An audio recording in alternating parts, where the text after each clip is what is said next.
오늘 우리에게 주시는 하나님 말씀 같이 보겠습니다. 출애굽기 31장 12절부터 18절까지의 말씀입니다. 봉독합니다. 여호와께서 모세에게 말씀하여 이르시되 너는 이스라엘 자손에게 말하여 이르기를 너희는 나의 안식일을 지키라. 이는 나와 너희 사이에 너희 대대의 표징이니 나는 너희를 거룩하게 하는 여호와인 줄 너희가 알게 함이라. 너희는 안식일을 지킬지니 이는 너희에게 거룩한 날이 됨이니라. 그날을 더럽히는 자는 모두 죽일지며 그날에 일하는 자는 모두 그 백성 중에서 그 생명이 끊어지리라. 엿새 동안에 일할 것이나 일곱째 날은 큰 안식일이니 여호와께 거룩한 것이라. 안식일에 일하는 자는 누구든지 반드시 죽일지니라. 이같이 이스라엘 자손이 안식일을 지켜서 그것으로 대대로 영원한 언약을 삼을 것이니 이는 나와 이스라엘 자손 사이에 영원한 표징이며 나 여호와가 엿새 동안에 천지를 창조하고 일곱째 날에 일을 마치고 쉬었음이니라 하라. 여호와께서 시내산 위에서 모세에게 이르시기를 마치신 때에 증거판 둘을 모세에게 주시니 이는 돌판이요 하나님이 친히 쓰신 것이더라. 아멘. 네, 오늘 출애굽기 31장 마지막 부분의 말씀을 같이 읽었습니다. 출애굽기 말씀은 뭐라고 할 수 있을까요? 우리 애굽을 탈출한 이야기라고 하면 출애굽기 전체 내용을 두고 봤을 때에 3분의 1에 관한 내용만 이야기하는 겁니다. 애굽에서 종살이 하다가 또 출애굽기 앞부분에 나오죠. 모세라는 사람을 하나님께서 부르셔서 모세를 지도자로 세우시고 애굽의 종살이에서 인도하여 내신 하나님, 그리고 이스라엘 백성 이야기, 이것이 딱 출애굽기의 3분의 1에 해당하는 분량입니다. 그럼 나머지 3분의 2의 분량은 뭘까요? 그 중간에 시내산에서 있었던 이야기를 합니다. 근데 시내산에서 있었던 사건 이야기보다는 내용이 하나님이 시내산에서 주신 언약, 또 율법에 관한 이야기가 또 3분의 1을 차지합니다. 마지막 후반부 3분의 1은 어떻게 보면 성막에 관한 겁니다. 하나님께서 성막을 어떻게 지어라 라고 이야기하신 부분이라고 할 수 있죠. 그러니까 생각보다 이 출애굽기의 내용의 출애굽은 일부의 내용이죠. 출애굽기를 읽으면서 우리가 생각할 것은 뭐냐면 이런 겁니다. 네, 죄송합니다. 죄악의 삶에서 애굽에서 종살이 했다라고 하는 것은 하나님이 우리를 창조하신 그대로 하나님의 뜻대로 살아가는 우리의 모습이 아니라 죄인인 모습으로 애굽에서 시키는 대로, 그러니까 이 세상의 권세 잡은 이 악한 세상에서 어떻게 보면 악에 순응하면서 살아가던 우리가 이제 악을 끊어버리는 겁니다. 내가 악을 끊고 하나님의 사람으로 살겠다. 그래서 이제까지 살아왔던 길에서 돌이켜서 하나님을 믿는 사람으로 산다고 하는 것, 이것이 어떻게 보면 출애굽 사건과 비견되는 우리 삶에서의 사건이 될 겁니다. 죄악에서 내가 돌이키겠다. 이제까지 살아오던 대로 살지 않고 앞으로는 하나님의 뜻대로 예수를 믿으면서 살겠다라고 하는 것이 바로 출애굽과 같은 거죠. 이런 결심을 하고 하나님을 믿게 되면 반드시 하나님께서 복을 주십니다. 그 복이 뭐냐면 출애굽 사건으로 비유하자면 홍해가 열리는 사건이죠. 우리 앞에 있던 어려움, 하나님의 백성으로 살아가는데 이제 가나안 땅으로 가야 하는데 그 가는 길을 막고 있는 이 홍해가 갈라지는 기적, 이걸 우리는 은혜라고 이야기합니다. 하나님의 은혜, 하나님의 은총으로 이제 앞으로 살아가게 됨을 우리에게 보여주십니다. 이 악을 끊고 사는 삶을 살겠다 결심을 하고 살아갈 때 생각하지도 못했던 놀라운 일들이 벌어지고 또 하나님의 은혜라고 고백하게 되죠. 그러면서 도달하는 것이 바로 가나안 땅이 아니라 이 광야를 거치게 됩니다. 근데 광야를 거칠 때 막바로 광야에 들어가서 40년 동안 고생하는 게 아니라 먼저 출애굽을 하고 홍해를 건넌 이후에 하나님의 백성이 도달하는 곳이 어디냐면 바로 시내산이죠. 이 시내산에서 하나님의 뜻, 또 하나님의 약속, 하나님이 바라고 원하시는 것이 무엇인가를 배우게 됩니다. 어떻게 보면 이것이 하나님과 우리 사이의 관계에 있어서 서로를 인정하는 것이 될 겁니다. 우리가 자녀를 낳았을 때, 우리 자녀를 낳으면 아이가 어릴 때는 사물 분간을 못하죠. 내가 누군지, 또 거울에 비친 내가 누군지도 모르고 그냥 부모님이, 엄마가 옆에 있으면 안심이 되긴 하지만 엄마라고 하는 존재 자체도 사실 잘 인식을 못하다가 아이가 이제 성장을 해서 의식을 갖게 되고 이 발달 과정을 거쳐서 어느 정도 사물을 분간하고 내가 누군가 이런 생각을 하게 되면서 점차적으로 부모의 존재에 대해서 인식하게 되고 또 인정하게 되죠. 그런 것처럼 이 시내산에서 있었던 사건은 어떻게 보면 하나님이 원하시는 것이 과연 무엇이냐? 하나님이 우리에게 왜 출애굽으로 애굽에서 불러내셔서 하나님의 백성으로 도대체 어떻게 만들어 간다는 것이냐라고 하는 것을 알려주시는 일입니다. 그것이 오늘 31장에 나오는 우리 마지막 부분에 읽었죠. 하나님께서 시내산에서 모세에게 증거판을 주시는데 이 증거판에 하나님이 직접 쓰셨다고 표현을 하는 겁니다. 여기까지 이제 쭉 살펴보면 이렇게 해서 신앙생활을 시작하게 되고 하나님의 은혜로 살게 되고 그러면서 하나님의 뜻이 무엇인지 점점 분명해지면서 하나님을 인식하고 인정하게 되는 우리의 모습을 보는데 여기에서 중요한 부분이 있습니다. 원래 우리가 어떤 사람인가, 이제 아이가 크면 자기 자신에 대해서 인식하는 것처럼 원래 우리가 어떤 존재인가를 하나님이 가르쳐 주시는데 성경이 우리에게 말씀하는 것은 뭐냐면 우리는 죄인이라는 겁니다. 하나님의 말씀에 부딪히게 됐을 때, 하나님 말씀 앞에 서게 됐을 때 우리는 죄인이구나를 알게 되는데 이것은 세상에서 말하는 죄인과는 좀 개념이 다르죠. 보통 우리가 저 사람 죄인이야 라고 말하면 어떤 건가요? 그 사람의 행동으로 유발되는 어떤 문제가 생겼을 때. 그래서 세상적으로는 이미 규약을 해놨죠. 이것은 지켜야 된다, 이것은 하지 말아야 된다 하는 것을 어겼을 때 죄를 지었다라고 이야기합니다. 성경적인 개념은 우리가 본성이, 원래 우리가 죄인이기 때문에 죄를 지을 수밖에 없다. 우리가 하는 그 어떤 것으로도 하나님을 기쁘시게 할 수 없다라고 하는 것이 성경이 우리에게 가르쳐주는 우리의 모습입니다. 그럼 우리가 지금 이 모습 이대로는 하나님을 기쁘시게 할 수 없는 사람이지만 그렇다고 해서 성경이 그것으로 그치는 것이 아니라 하나님이 기뻐하는 사람은 어떤 사람이다라는 것을 보여주죠. 그것이 바로 어떻게 보면 율법입니다. 하나님이 친히 써서 모세에게 전해주신 이러이러한 삶을 사는 사람, 이런 사람이 바로 하나님이 기뻐하시는 사람이다. 죄인에서부터 하나님이 기뻐하는 사람에게로 나아가야 되는 거죠. 그것을 쭉 설명하시는데 사실 앞에 출애굽기 시내산에 도착하고 나서 이 31장까지의 내용이 쭉 이어져 나가는 것을 보면 율법 이야기가 가득 나옵니다. 그 율법 이야기 중에서도 바로 앞부분에 보면 제사장에 관한 이야기가 나오죠. 우리가 지난 주일에 예수님께서 우리의 큰 대제사장이 되신다. 큰 대제사장, 이러니까 좀 이상하죠.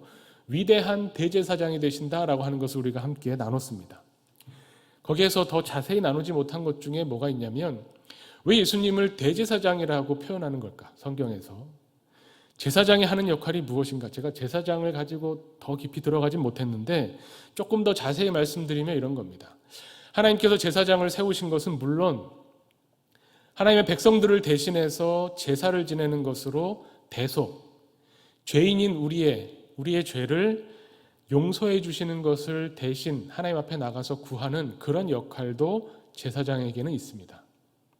그런데 제사장에게 또 요구되는 역할 중에 하나가 뭐냐면 사람들이 제사장을 보고 저 제사장처럼 사는 것, 저 제사장과 같이 되는 것이 하나님이 기뻐하시는 사람의 모습이구나라고 하는, 하나님이 기뻐하는 사람은 이런 사람이다라고 하는 샘플이 되는 겁니다. 대제사장이 맡은 역할이 그런 거예요. 사실 너무나 무겁죠. 하나님 백성들, 이스라엘 백성들이 제사장을 보면서, 특히 아론과 같은 대제사장을 보면서 저렇게 살면, 저런 사람이 되면 하나님이 기뻐하시는 사람이구나. 이거를 율법에서 어떻게 표현하냐면 제사장이 사람들 앞에 나타날 때에 입는 옷이 있습니다. 여러 가지 머리에 쓰는 관도 있고요. 제사 의식 하나하나를 다 이 출애굽기 앞부분에 규정해 놓았습니다. 그 중에서 제일 중요한 게 뭐냐면 가슴에 흉패를 붙이는데 그 흉패에 뭐라고 쓰냐면 그게 28장 36절에 나오는데요. 여호와께 성결이라고 씁니다. 여호와께 성결이라는 말은 뭐냐면 이 성결이란 말은 다른 말로 어떻게 볼 수 있냐면 거룩이라는 말이죠. 오늘 우리가 읽은 본문에도 그 이야기가 나옵니다. 15절에 보면 안식일을 이야기하면서 여호와께 거룩한 것이다. 안식일이 바로 여호와께 거룩한 것이다 라고 말하죠. 제사장이 흉패에 붙이고 사람들이 볼 수 있게 글씨를 써놓은 것이 뭐냐면 여호와께 성결, 여호와께 거룩한 것이라고 써놓은 겁니다. 그러니까 제사장이라고 하는 것은 이 사람은 그냥 개인이라기보다는 하나님으로부터 세움을 받아서 하나님의 사람은 이렇게 살아야 돼. 그래서 앞에 보면 출애굽기에도 제사장 위임식에 관한 이야기가 나오는데 레위기에 보면 더 자세히 나옵니다. 레위기 8장 35절에 보면 어떤 내용이 나오냐면 이 대제사장으로 아론이 세움 받을 때에 위임식을 하는데 이 위임식을 7일 동안 합니다. 그런데 7일 동안 위임식을 할 때에 이 대제사장 아론에게 요구되는 것이 뭐냐면 7일 동안 회막을 떠나서는 안 된다는 겁니다. 그 말은 뭐냐면 세상과 단절되는 거예요. 대제사장이 자기 역할을 할 때 보면 세상과 단절되어 있는 사람들을 만나지 않고 회막 안에서 7일 동안을 거하는 이 위임식의 과정을 거칩니다. 그러면서 하나님이 정해준 옷을 입고 하나님이 정해준 패를 붙이고 사람들 앞에 서서 이 대제사장으로서의 역할을 하는데 저런 사람이 하나님이 기뻐하는 사람이고 이 대제사장으로서 백성들의 죄를 대신 걸머쥐고 하나님 앞에 나와 용서를 구하는 겁니다. 이렇게 본다면 대제사장은 참 어려운 역할을 맡은 사람입니다. 온 이스라엘 백성 중에서 레위 지파에서만, 레위 지파 중에서도 아론의 계통에서 제사장과 대제사장이 나오죠. 이 제사장들에게는 재산이 허락되지 않습니다. 레위 지파에는 기업을 주지 않죠. 그 말은 뭐냐면 레위 제사장은 따로 자기 기업을 갖지 않고 하나님이 주시는 양식으로 살아가면서 그날 일용할 양식에 감사하며 하나님의 뜻을 세상에 보여주는 그 자체로서의 역할이 있다는 겁니다. 제사장 참 힘들겠다 생각하신다면 이게 신약으로 건너오면요. 지금 제사장은 누굴까요? 지금 우리 시대에 구약의 제사장 역할을 하는 사람은 누굴까요? 목사님인가요? 아닙니다. 목사님 보고 제사장이라고 하면 이 신약과 구약이 잘못 연결된 겁니다. 베드로전서 2장 9절에 뭐라고 말씀합니까? 너희는 택하신 족속이요 왕 같은 제사장들이요 거룩한 나라요 그의 소유가 된 백성이니. 예수를 믿는 모든 그리스도인들이 왕 같은 제사장이라고 이야기합니다. 그 말은 뭐냐면 하나님이 기뻐하시는 사람은 이런 사람이다라는 것을 세상에 보여주는 이 제사장의 역할이 우리에게 부여됐다는 겁니다. 왜 이렇게 하나님께서 택하시고 왕 같은 제사장이고 거룩한 나라고 하나님의 소유된 백성으로 세우셨느냐? 너희를 어두운 데서 불러내어 그의 기이한 빛에 들어가게 하신 이의 아름다운 덕을 선포하게 하려 하십니다. 우리를 제사장으로 세우셔서 하나님이 어떤 분이신가를 선포하게 하려 하신다는 것이죠. 그러면 우리 너무 갑자기 어깨가 무거워집니다. 아니 우리를 보면서 세상에 하나님이 죄인인, 우리는 원래 죄인인데 하나님께서 택하셔서 하나님이 원래 기뻐하는 사람은 이런 사람이야 라고 우리를 세상에 이렇게 내세우신다면 우리 너무 부끄럽잖아요. 우리에게는 그런 세상에 보여줄 만한 하나님이 기뻐하실 만한 것이 없는데 어떻게 우리가 하나님께 거룩한 모습으로 또 세상에 설 수 있겠습니까? 그런데 하나님께서 오늘 말씀을 보면 약속을 주시는 겁니다. 뭐냐면 우리 보러 거룩해지라고도 말씀하시지만 13절 말씀을 보면 나는 너희를 거룩하게 하는 여호와인 줄 너희가 알게 하려 함이라. 하나님이 우리에게 나타나시는데 하나님이 어떤 분으로 나타나시느냐? 우리의 소원을 들어주시는 분, 우리에게 복을 주시는 분, 그런 모습도 있지만 오늘 본문에서 우리를 제사장처럼 하나님께 성결한 사람으로, 하나님께 거룩한 사람으로 나타나게 하실 때 하나님은 어떤 분이냐면 우리를 거룩하게 하시는 하나님이라는 겁니다. 우리를 거룩하게 하신다. 하나님께 거룩함이 되도록 하신다. 그것을 알려주시기 위해서 우리에게 율법을 주셨습니다. 이 율법을 지키려고 애쓰다 보면 우리가 이것을 100% 지킨다라고 할 수 없지만, 할 수 없으니 뭐 지키려는 노력도 안 하겠다 이런 것이 아니라 하나님의 율법을 통해서 하나님이 기뻐하는 사람의 모습이 저런 것이구나 라고 하면서 그 모습을 향해서 달려가야 된다는 거죠. 그 중에서 오늘 특히나 증거판을 하나님이 직접 쓰셨다라고 하면서 마지막에 가장 중요하게 하나님이 말씀하신 게 바로 안식일에 관한 겁니다. 물론 앞에 출애굽기 20장에 보면 십계명이 하나하나가 나옵니다. 안식일을 지키라도 그 중에 들어있죠. 근데 오늘 31장 마지막 부분에 보면 하나님께서 특히 이 내가 너희를 거룩하게 하겠다라고 하는 이 약속, 어떻게 보면 하나님의 말씀을 주시면서 그 하시는 어떻게 보면 율법 중에 하나가 뭐냐면 안식에 관한 겁니다. 안식일을 지킬 때에 이게 하나님께 거룩한 것이 된다라고 말씀하시는 거죠. 안식일, 왜 이렇게 안식일을 강조할까? 우리가 하나님 앞에서 거룩한 존재가 되어서 세상에 하나님이 기뻐하는 사람을 보여줘야 될 텐데 그때 중요한 정신이 안식일에 관한 거라는 거죠. 그렇다면 이 안식일에 관한 것은 유대인들이 생각하는 그 안식일이 아닐 겁니다. 그냥 안식일에 다른 거 하지 말아라, 노동하지 마라. 예수님 때조차도 이 안식일에 관한 논쟁이 있었습니다. 유대인들, 특히 바리새인들이나 서기관들은 안식일에 아무 일도 해서는 안 된다. 오늘 말씀을 근거로 해서 안식일을 범하면 죽음이다. 이렇게 되는 거죠.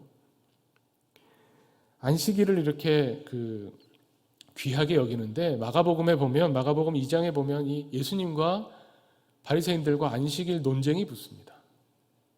안식일에 대한 이해가 서로 다른 겁니다. 예수님이 가르쳐 주시는 안식일과 또 여기 율법에 나와 있는 하나님이 가르쳐 주시는 안식과 유대인들이 생각하는 안식이 서로 달랐다는 겁니다. 유대인들이 생각하는 안식일은 노동하면 안 되는 날, 쉬어야 되는 날. 오늘 말씀 그대로, 문자 그대로 보면 오늘 우리가 함께 읽었죠. 문자 그대로 쉬어라, 일하지 말아라. 왜냐하면 이것을 창조하고 연결시키죠. 창세기에 연결시킵니다. 하나님이 천지를 창조하시고 엿새 동안 창조하시고 7일에 쉬셨으니까 너희도 쉬어라.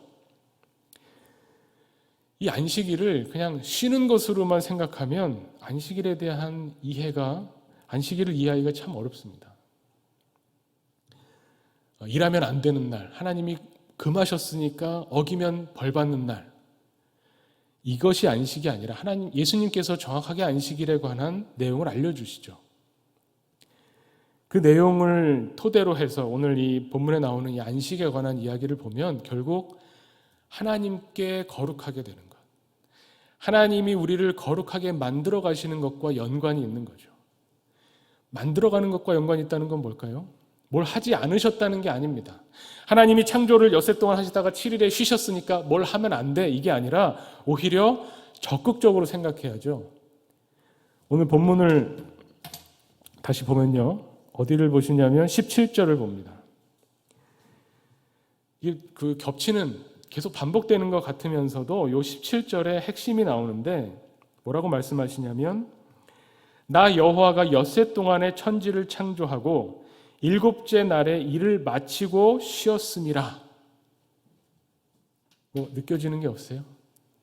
여기서 중요한 건 뭐냐면 쉬었음이라가 아니라 마쳤다. 뭘 마쳤나요? 창조를 마치셨죠. 이 일곱째 날이 의미하는 것은 뭐냐면 휴식이라기보다는 창조의 완성이라고 봐야죠. 내가 하나님이 아니고서는 어떻게 이 천지를 6일 동안에 창조하실 수 있겠습니까? 6일 동안에 창조하시고 7일의 쉬심으로 모든 창조의 마침표를 찍으신 겁니다. 창조를 완성하신 거예요. 하나님의 창조가 창조의 완성이 바로 안식이라면 안식을 바라보는 우리의 시선이 달라져야 됩니다. 단순히 쉬는 게 아니에요. 이 안식 안에 무엇이 있냐면 하나님이 창조하신 모든 영광이 그 안에 함축되어 있는 겁니다. 하나님의 영광이 가장 크게 드러나는 것이 바로 이 안식에 있다는 겁니다. 하나님의 창조는 우리를 막 복잡하게 하고 일하게 하고 뭔가 막 이렇게 움직이게 하는 것을 다 지나와서 안식함으로 우리에 대한 창조를 완성시키시는 하나님. 그래서 이 안식에는 결핍이 없는 겁니다. 모든 것이 다 창조가 맞춰지고 끝나고 온전해지고 충만해진 상태에서 안식에 들어가는 거죠. 어떻게 보면 이것은 우리가 바라보는 구원이라고도 할 수 있을 겁니다. 행복한 상태, 하나님과 함께 충만한 상태, 만물을 충만하게 하시는 예수 그리스도가 충만해진 상태. 그래서 지금 우리가 살아가는 이 삶이 안식이 없다고 하는 것은 뭐냐면 뭔가 결핍되었다는 겁니다. 예수님이 이 땅에 오셔서 가르쳐주신 하나님의 나라를 가르쳐주시면서 하셨던 사역을 보면 병든 사람을 고쳐주셨죠. 병이 들었다고 하는 것, 건강하지 못하다고 하는 건 결핍입니다. 하나님의 나라, 하나님이 우리에게 주시고자 하는 안식에는 질병이 없다는 겁니다. 아픈 것이 없어요. 배고픔이 없다는 겁니다. 예수님께서 가나의 혼인잔치에서 물로 포도주를 만드셔서 부족함이 없게 하셨죠. 예수님이 가르쳐주신 하나님의 나라는 바로 여기에 있다는 겁니다. 신약에서 요한계시록은 이 안식을 이런 식으로 표현합니다. 요한계시록 21장 4절에 보면 모든 눈물을 그 눈에서 닦아주시니 다시는 사망이 없고 애통하는 것이나 곡하는 것이나 아픈 것이 다시 있지 아니하리니 처음 것들이 다 지나갔음이로라. 하나님이 만드신 창조의 안식은 이제 처음 것들이 다 지나가고 완성된 그 안식을 의미하는 겁니다. 그래서 예수님께서 안식일을 위해서 사람이 있는 게 아니라 사람을 위해서 안식일이 있다고 말씀하세요. 하나님이 온 천지를 창조하시고 마지막에 사람을 만드신 것으로 끝인 것이 아니라 사람을 만들어 놓고 그 사람을 위해서 마지막 완성, 안식을 우리에게 주셨다는 겁니다. 결핍이 없는 상태, 아프고 슬프고 죽음이 있고 뭔가 결여가 있는 그런 상태가 아닌 온전하고 충만한 상태를 우리에게 주시기 원하신다는 거죠. 이 안식이라는 말만 들어도 참 좋습니다. 안식하면 안식일 자꾸 토요일인가 주일인가 이런 거 따지실 필요 없이 안식하면 너무나 충만하고 행복한 상태. 이 안식이라는 말이 저는 언제 가장 절실해지냐면 아파서 잠을 못 잘 때 많이 그렇습니다. 이게 안식하면 왠지 잠자는 것과 연관이 되고요. 충분한 휴식이 들어가죠. 모든 일을 다 마치고 나서 오늘 할 일을 다 했다라고 하고 나서 즐기는 그 시간인데, 그리고 그것이 이제 잠자리로 이어지고 편안하게 잠을 자고 이 잠을 통해서 재충전이 돼야 되는데 뭔가 아파서 잠이 자꾸 깨면 그러면 그때 아주 이 안식이 없음이 무엇인가가 느껴집니다. 이 아파서 잠을 못 잔다는 게 또 다르게 말하면 그냥 잠을 못 자는 것 자체가 아픈 거죠. 제가 우리 교우들과 기도 제목 많이 나누면서 보면 연령이 어느 정도 뭐라고 표현해야 될지 요즘 모르겠습니다. 아무튼 몸이 예전 같지 않은 나이가 돼 가면서 점점 힘든 것 중에 저한테 기도 부탁하시는 것 중에 많은 게 뭐냐면 잠 좀 편하게 자게 해달라고, 잠을 잘 못 잔다고 이런 말씀 많이 하세요. 그렇다고 그분을 제가 쫓아서 24시간 옆에서 본다고 할 때 잠을 전혀 안 자는 게 아니겠죠. 그런데 잠을 편히 못 잔다고 하는 것은 굉장히 고통스러운 겁니다. 안식을 누리지 못한다는 것이 이런 의미죠. 우리가 지금 세상을 살면서 뭔가 계속 고통받고 있고 괴로워하고 문제가 있고 우리에게 생겨나는 많은 일들, 그런 일들이 어떻게 보면 안식을 누리지 못하고 있는 일인 겁니다. 그런데 하나님께서 우리에게 약속하시고 우리에게 주시고자 원하는 것이 바로 이 안식에 있다는 겁니다. 이것을 우리가 기억하는 것, 하나님의 이 약속을 우리가 믿는 것이 뭐냐면 안식일을 지키는 것으로 우리의 삶에서 표현되는 거죠.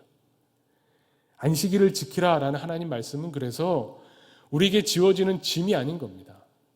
예수님 때 바리새인들이 왜 예수님 안식일을 안 지키십니까? 예수님의 제자들 왜 안식일에 일하십니까?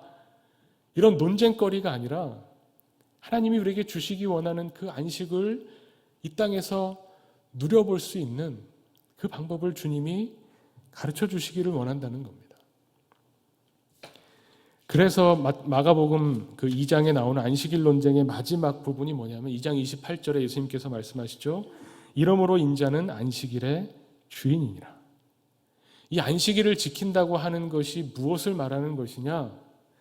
바로 안식일을 지킨다고 하는 것은 하나님이 원하시는 거룩함의 어떤 모습, 하나님이 원하시는, 하나님이 기뻐하시는 사람의 모습을 보여주기에 부족함이 없는 예수 그리스도 자체가 바로 우리에게 안식이 무엇인가를 알려주고 있다는 겁니다. 그래서 예수님은 안식일의 주인이 인자다라고 말씀하시는 거죠. 예수 그리스도를 통해서 우리는 안식이 무엇인가를 느끼게 되는 겁니다. 예수님께 온 사람들은 질병에서 벗어나고 일용할 양식에 감사하고 하나님과 교제하고 하나님과 소통하면서 하나님이 원하시는 것이 무엇인가를 계속 깨달아가면서 그 길을 걸어가게 되는, 그래서 예수님을 뒤따르게 되는 제자가 되는 그리스도인이 되는 것이 바로 예수님이 보여주시는 안식, 하나님의 나라, 이것을 따라가는 바로 우리 교회 공동체가 되는 겁니다. 예수 그리스도 안에 안식이 있고 예수 그리스도가 바로 안식 그 자체라고 하는 것을 우리는 믿습니다. 우리가 이렇게 나와서 기도하는 것은 하나님이 주시기를 원하는 이 안식을 우리가 이 땅에서 누리기를 원하기 때문입니다.